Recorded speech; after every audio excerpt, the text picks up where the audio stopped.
भारत संकल्प यात्रा में पहुंचे बीजेपी के कन्नौज सांसद सुब्रत पाठक ने विपक्ष पर हमला बोलते हुए कहा कि अखिलेश यादव पूरी तरह से कंफ्यूज हो चुके हैं। ये वोट बैंक की राजनीति के कारण से ये कुछ भी करते हैं।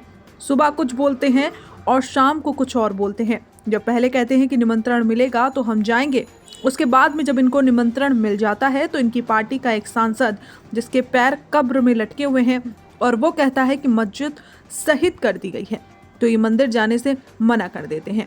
और उसके बाद जब इनकी बिरादरी इनको गरियाने लगती है तो फिर कहते हैं मंदिर बाद में जाऊंगा। ये पूरी तरीके से कंफ्यूज हैं। ना इन्हें राष्ट्र से मतलब है और ना ही राष्ट्र की संस्कृति से मतलब है। इन्हें सिर्फ वोट बैंक की राजनीति से मतलब है।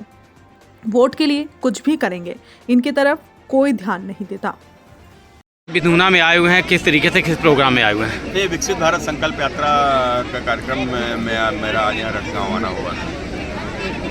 अगर बात करें, अखिलेश यादव का कहना है कि मेरे पास अभी तक निमंत्रण नहीं आया और एक तरफ जो है वो निमंत्रण पे जो है कह रहे हैं कि निमंत्रण आया उसके बाद जाएंगे, प्राण प्रतिष्ठा के बाद में। ये अखिलेश यादव पूरी तरीके से कंफ्यूज हो चुके हैं और ये वोट बैंक की राजनीति के कारण से ये कुछ भी करते हैं। ये सुबह कुछ बोलते हैं, शाम को कुछ बोलते हैं। जब इनके पास में ये पहले कहते हैं कि हमारे पास में निमंत्रण मिलेगा तो हम जाएंगे, उसके बाद में जब इनको निमंत्रण मिल जाता है तो इनकी पार्टी का एक सांसद जिसके पैर कब्र में लटके हुए हैं वो कहता है क्या नाम कि वो मस्जिद शहीद कर दी गई, तो ये मंदिर जाने से मना कर देते हैं। और फिर उसके बाद में फिर जब इनकी बिरादरी इनको गरियाने लगती है तो फिर कहते हैं कि नहीं, मैं मंदिर बाद में जाऊंगा। ये कंफ्यूज पूरी तरीके से हैं और ये न इन्हें राष्ट्र से मतलब है, न राष्ट्र की संस्कृति से मतलब है।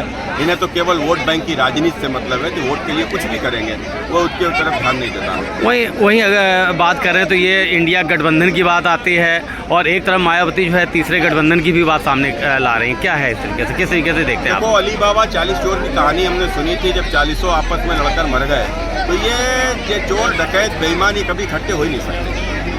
आगे किस तरीके से आप देखते हैं 2024 के समय जो है सबसे ज़्यादा घमासान चलेगा? और देखो, देश में एक प्रधानमंत्री नरेंद्र मोदी जैसा एक ईमानदार प्रधानमंत्री देश के पास में है और जिसने देश की जनता के लिए, खासकर इस देश में गरीब शोषित वंचितों के लिए जिस प्रकार से जो काम किया है, जिस देश को जिस प्रकार से सभी क्षेत्रों में आगे ले जाने का काम किया है, देश का स्वाभिमान बढ़ाने का काम किया है, तो मैं समझता हूँ कि प्रधानमंत्री नरेंद्र मोदी जी की कोई तुलना किसी से की नहीं जा सकती, ना ही उनका कोई विकल्प है। 22 तारीख को अयोध्या में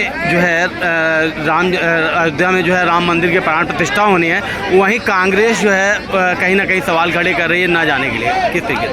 देखो, कांग्रेस इस राष्ट्र की संस्कृति की विरोधी है, कांग्रेस हिंदुत्व के विरोधी है, कांग्रेस राम की विरोधी है। ये वही लोग हैं जिन्होंने राम पूरी कल्पना रामायण पूरा उपन्यास का हलफनामा सुप्रीम कोर्ट में दाखिल किया था।